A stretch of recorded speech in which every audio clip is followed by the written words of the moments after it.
Un saludo, mi nombre es Rafael García. Eh, por medio de este video les voy a presentar mi cuadro comparativo en un modelo muy similar al presentado por el docente de las cuatro teorías, los cuatro modelos como lo son BLAST, GALA, la expansión de capacidades y el desarrollo sostenible. Primero, pues como observan en pantalla, quiero mostrarles un poco la idea principal que coloqué en cada uno de los modelos. Por el lado de Blas, pues podemos decir que es un modelo bastante cruel, doloroso, podríamos decirlo así, ya que pues implica bastante sacrificio, implica sacrificar no solamente, digamos que temas económicos o dinero, sino también incluso sacrificio de tipo humano. Podríamos decir que es un modelo bastante agresivo y pues establece que la recompensa o digamos en verdad ese, como ese fin a lo que se quiere llegar, pues se ve a futuro, ¿listo? Y pues se basa netamente en el sacrificio. Por el lado del Gala podríamos decir, como se observa en el cuadro donde estoy subrayando, que el crecimiento y desarrollo económico, a diferencia del Blast, no implica sacrificios y sufrimientos, sino más bien una cooperación, un trabajo conjunto, y pues se llega a él por medio justamente de esto. Es un modelo un poco más amigable, podríamos decirlo así, y no se ve la recompensa o no se ve el fin a futuro, sino más bien como parte del proceso o parte de ese crecimiento, o incluso como un motor del mismo. Por el lado de la expansión de capacidades, podríamos decir que en este caso el desarrollo no solamente se basa en la acumulación de bienes materiales, de riquezas, sino más bien en la expansión de capacidades o libertades de las personas, de acuerdo a lo que consideren valioso o no valioso en su vida, porque pues no todas las personas van a considerar o van a tener el mismo enfoque sobre lo que es valioso para ellas o lo que no. Y por último, en términos de desarrollo sostenible, eh, pues es un tema que está bastante de moda, lo podría decir yo así. Y pues se basa obviamente no solamente en pensar en nosotros, sino en que pues después de nosotros vendrán muchas más generaciones y nosotros no solamente tenemos que pensar en nuestro bienestar, sino también en qué pasará en el futuro en unos años con ellos, qué necesidades tendrán, si tendrán los mismos recursos que nosotros tenemos. Y justamente se trata de eso, en pensar no solamente en nosotros, sino también en satisfacer las necesidades de los demás a futuro. Eso como una pequeña contextualización. En cuanto al modelo Blast y el modelo Gala, podemos decir que tienen bastantes diferencias y pues de pronto una que otra similitud, pero en términos generales son muy, muy diferentes, porque en realidad, como lo dije anteriormente, uno se basa en sacrificios y otro se basa en más una cooperación o un trabajo en equipo. También dentro de mi cuadro presento, digamos que varios apartados. Eh, Quiero mostrarles en este momento bastantes criterios. El primero, pues, es el de concepción del ser humano, para que ustedes vean, pues, en este caso, cómo lo concibe cada uno. Para el modelo Blast, las personas son un recurso más. No se ve a las personas como de verdad individuos, sino netamente como recursos o como parte justamente de ese proceso de sacrificio que ya les mencioné en algún momento. Y por otro lado, el modelo Gala, sí podemos decir que considera a las personas como tal, como personas, como seres humanos, no como un recurso más, un recurso material, sino que de verdad hacen parte y son parte fundamental del proceso de desarrollo. Eso, digamos, es una diferencia primordial. En términos de la concepción de desarrollo también se diferencia, porque para el modelo BLAS el desarrollo simplemente se basa en crecer económicamente, acumular capital. Mientras que para el modelo Gala, como ya se mencionó también, ese desarrollo se ve por medio de la cooperación, de la inversión social, de, digamos, esa sincronía entre todas las partes del proceso para, pues obviamente teniendo en cuenta los derechos humanos y demás, pues digamos que lograr ese desarrollo o ese fin, esa meta que se tiene. ¿Listo?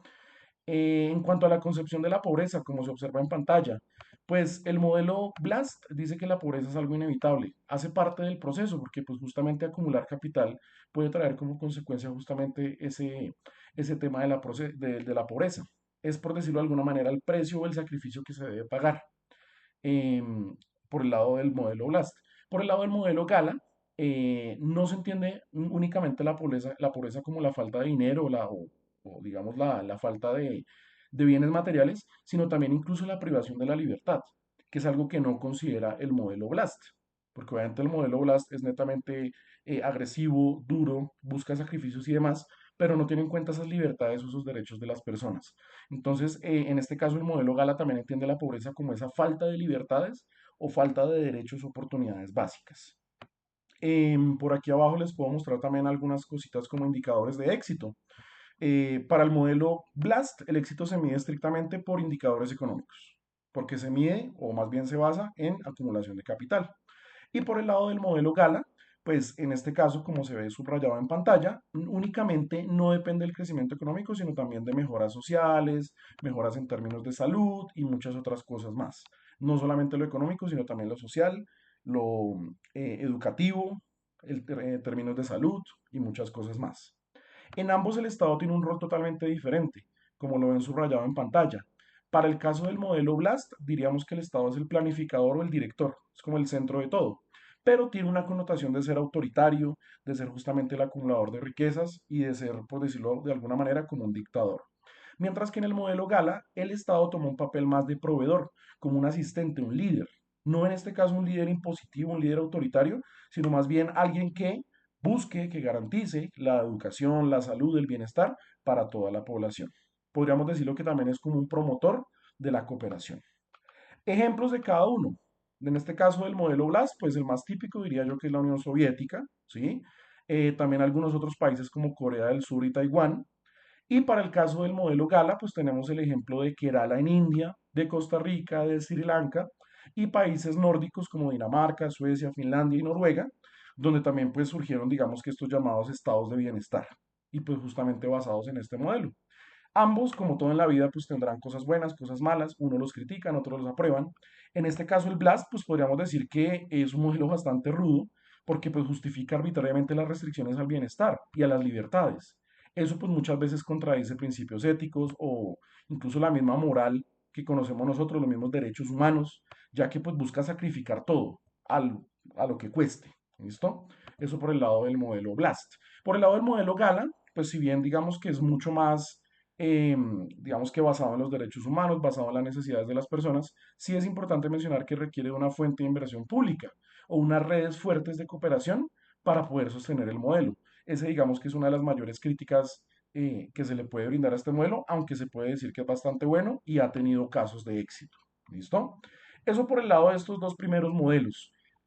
Similitudes entre los dos, pues podríamos decir, aunque no son muchas porque realmente son más como dos visiones opuestas, pues sí podríamos decir que ambos buscan el desarrollo de la economía de la sociedad.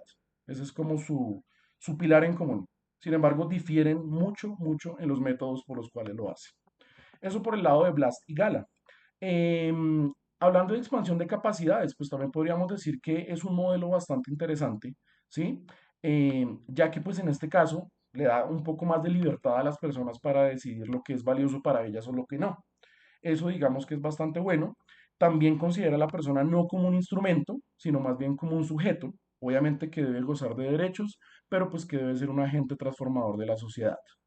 En este caso también para este modelo, el desarrollo no se entiende únicamente pues como el desarrollo económico o el desarrollo en este término, sino más bien como la profundización o la ampliación de las capacidades humanas. Ese es su fin, mejorar las capacidades humanas. Obviamente esto llevado de la mano con las libertades y oportunidades que pues deben ser equitativas para todas, no solamente para un grupo o una secta de la sociedad como tal. Entonces, esas también son de sus principales características. La pobreza también se entiende como la limitación no solamente económica, sino también de oportunidades y libertades básicas, como lo estoy mostrando en el cuadro. Eso también digamos que es una connotación bastante similar al modelo Gala en términos de la concepción de la pobreza. Éxito que hemos tenido en este ámbito, avances en materia de salud, de educación, de garantías de derechos humanos, y por ende el Estado también actúa como un garante de los mismos. Ejemplos, incluso casos de éxito también, el índice de desarrollo humano hace parte de esto, y políticas que se han venido desarrollando en torno a la garantía de los derechos y de las capacidades humanas. En este caso, pues podríamos decir que una de las mayores críticas a este modelo es que su medición o su cuantificación es bastante compleja. Depende, obviamente, y es un desafío la implementación también justamente por esto, porque es difícil cuantificarlo o difícil medirlo en cierta forma. Y bueno, por último, hablando un poco del desarrollo sostenible, que yo consideraría que es de los ámbitos más importantes, ya mencioné, digamos que la idea principal, que no es solamente pensar en nosotros, sino pensar que hay generaciones que vendrán en un futuro, que también tendrán necesidades, que necesitan recursos y demás. Y pues en este caso, el ser humano toma un papel fundamental. Es el ciudadano responsable, íntegro, no solamente de pensar en su bienestar individual, sino colectivo, también de pensar en el bienestar del medio ambiente, de pensar que no estamos solos en este planeta, estamos rodeados de animales, de biodiversidad, de plantas. En todo esto se debe convertir el ser humano. El desarrollo obviamente está basado netamente en esto, en que va a haber un equilibrio entre todo, entre la sociedad, entre la economía, entre el medio ambiente. No se puede dejar de lado ninguno de estos aspectos y mucho menos pues priorizar uno sobre otro porque de verdad todos son muy importantes. ¿Listo? Podríamos decir también que la pobreza es justamente ese desequilibrio, esa desigualdad entre los aspectos que ya mencioné. Cuando hay un desequilibrio entre sociedad, economía, medio ambiente, porque justamente no hay un equilibrio, eso se entiende como pobreza dentro del modelo de desarrollo sostenible. Entonces debe existir, muy importante, ese balance entre todos los aspectos. El Estado, en este caso, también toma un papel fundamental. Si bien los individuos, los ciudadanos también hacen parte fundamental, el Estado también debe ser ese líder, ese coordinador, ese promotor de políticas enfocadas en sostenibilidad, en medio ambiente, de los objetivos de desarrollo sostenible, justamente de esos 17 objetivos que son bastante importantes y que el Estado debe promover de toda forma y por todas las vías posibles. Ejemplos también de casos de éxito, tenemos el Acuerdo de París de 2015, la Agenda 2030 y pues diferentes estados que han generado políticas y normas enfocadas en el desarrollo sostenible y los objetivos de desarrollo también. ¿Listo? Críticas o incluso desafíos de este tipo de modelos, en algunos estados, en algunas situaciones muchas veces se quedan solamente en el papel tristemente. No se ven implementados, no se ven profundizados y yo creo que eso es lo que, digamos, las naciones, los estados, los territorios deben tener como un mayor enfoque, que no solamente se quede en el papel, en planes, en proyectos, sino que de verdad se puedan implementar y se vean.